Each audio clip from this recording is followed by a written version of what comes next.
और अब खबर लखनऊ से। जनसंख्या नियंत्रण कानून पर 8,500 से ज्यादा सुझाव मिले हैं। सुझावों के आधार पर मसौदे को अंतिम रूप दिया जाएगा। इस वक्त की बड़ी खबर, विधि आयोग ने 19 जुलाई तक सुझाव मांगे थे।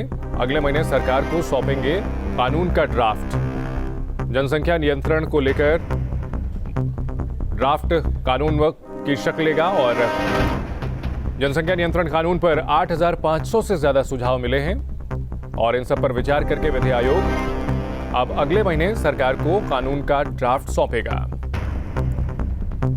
प्रदेश में बढ़ती आबादी को रोकने के लिए जनसंख्या नियंत्रण कानून लाया जा रहा है। इस पर सरकार ने जनता से सुझाव मांगे थे।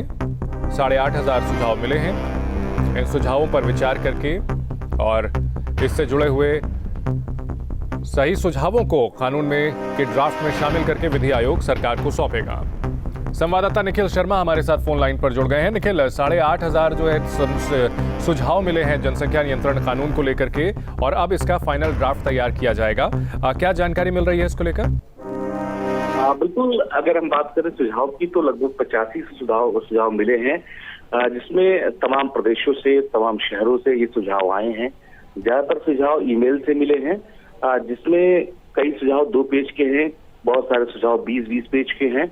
अब इनको आयोग स्टडी करेगा और स्टडी करने के बाद इनमें जो इम्प्लीमेंट करना होगा, जो चेंजेस करने होंगे वो चेंजेस करेगा। उसके बाद अगले महीने सरकार के सामने ये ड्राफ्ट रखेगा। निश्चित तौर पर उत्तर प्रदेश में जनसंख्या एक बड़ी समस्या है और इसी से निपटने के लिए कार्रवाई की जा रही है। ये मकसद इससे निपटना है और अब जो है एक अगले महीने अगर माना जाए तो अब ये मामला पूरी तरह से सरकार के पास पहुंचेगा और फिर सरकार को फैसला लेना।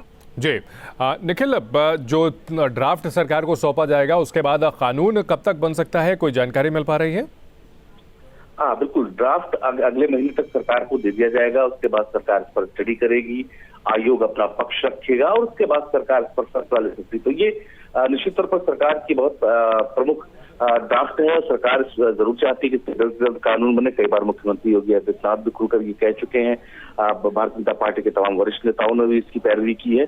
तो निश्चित तौर पर बहुत वक्त तो नहीं लगेगा, लेकिन ये माना जा रहा है कि अगस्त में भी पहले ये ड्राफ्ट सरकार के सामने रखा जाएगा। उसके बाद आने वाले कुछ दिनों में इस पर फैसला लेगी सरकार। जी, बहुत शुक्रिया निखिल शर्मा पूरी जानकारी के लिए।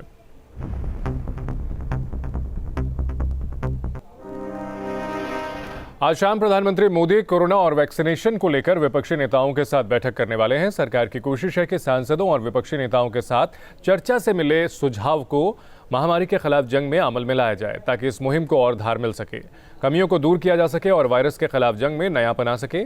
शाम 6 बजे होने वाले इस बैठक में सभी फ्लोर लीडर्स शामिल हो सकते हैं। इसके अलावा एनडीए नेताओं को भी न्योता भेजा गया है। बैठक में सरकार देश में कोरोना के हालात और उसकी शुरुआत से लेकर पहली और दूसरी लहर की तस्वीर विपक्षी नेताओं के सामने रखेगी। कोरोना की तीसरी लहर को लेकर तैयारियों के बारे में भी सरकार तस्वीर साफ करेगी। कोरोना पर प्रेजेंटेशन के मौके पर प्रधानमंत्री नरेंद्र मोदी के अलावा रक्षा मंत्री राजनाथ सिंह, गृह मंत्री अमित शाह, स्वास्थ्य मंत्री मनसुख मंडाविया और वाणिज्य मंत्री पीयूष गोयल मौजूद रहेंगे।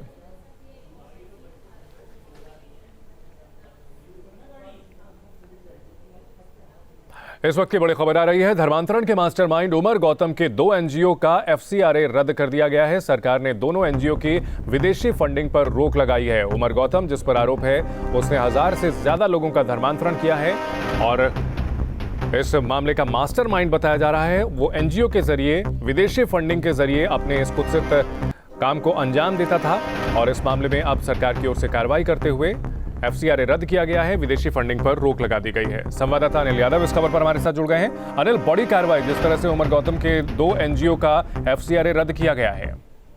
बिल्कुल, देखिए, केंद्र सरकार ने FCRA रद्द किया है और 2 एनजीओ को जो विदेशों से फंडिंग मिलती थी उस पर भी रोक लगाई है। इसमें से एक एनजीओ इसका अल हसन चैरिटेबल फाउंडेशन के नाम से है, जिसके अंतर्गत लखनऊ में एक मदरसा चलता है, रहमान खेड़ा मलिहाबाद में।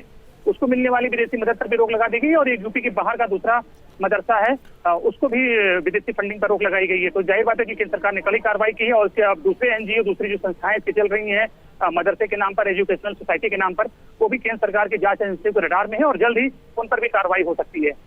बहुत शुक्रिया अनिल यादव पूरी जानकारी के लिए। तो धर्मांतरण के मास्टरमाइंड उमर गौतम के 2 एनजीओ का FCRA रद्द कर दिया गया है, यानी कि अब विदेशी फंडिंग इनकी नहीं हो